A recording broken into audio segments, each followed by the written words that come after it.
नाज़रीन, आज की मेरी वीडियो का मौजू है सीने की जलन से निजात के आसान और कुदरती तरीके।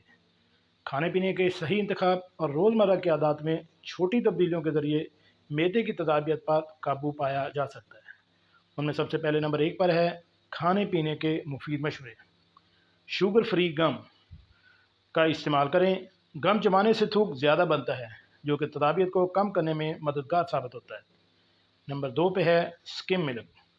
स्किम मिल्क का इंतखाब करें। यानी ज़्यादा चिकनाई वाला दूध तदाबियत बढ़ाता है, जो कि आम दूध में ज़्यादा चिकनाई होती है। इसलिए आप स्किम मिल्क का इंतखाब करें। इसमें चिकनाई कम से कम या बिल्कुल नहीं होती। नंबर 3 पे है छोटे और बार बार खाने। दिन में 3 बड़े खानों की बजाय 4 या 5 छोटे छोटे खाने खाएं। नंबर 4 पे है तर्ज ज़िंदगी में तब्दीली। सोने से पहले वक्फा। बिस्तर पर जाने से पहले कम से कम 2 से 3 घंटे पहले खाना खाना बंद कर दें। सोने का सही अंदाज। सोते वक्त बिस्तर के सराहने वाले हिस्से को तकरीबन 6 इंच बुलंद रखें, जो कि सुन्नत नबवी भी है।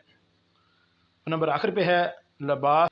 पेट पर दबाव कम करने के लिए ढीले कपड़े पहने और सिगरेट नोशी से परहेज़ करें। नाज़रीन, ये थे चंद मुफीद मशवरे जो कि सीने की जलन से निजात के आसान और कुदरती तरीके हैं। अगर इन पर आप अमल करेंगे तो आप सीने की जलन से निजात हासिल कर सकते हैं। जी नाज़रीन, कैसी लगी आज की हमारी ये मालूमाती वीडियो? ऐसी मालूमाती वीडियो हासिल करने के लिए मेरे इस चैनल